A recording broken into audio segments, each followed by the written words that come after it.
Hi everyone, in this video, I'll show you how to unblock everything on a school Chromebook.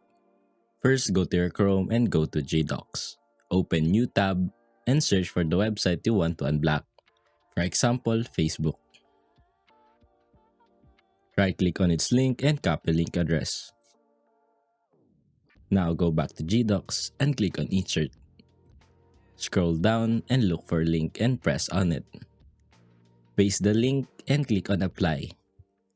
Now go back to other tab, search for Facebook login. Right-click on the link, copy link address, and go back to the JDocs again. Just do what you did earlier. Insert, link, paste the link, and apply. Now you have to download this as a PDF. Click on File and look for Download. Click on PDF.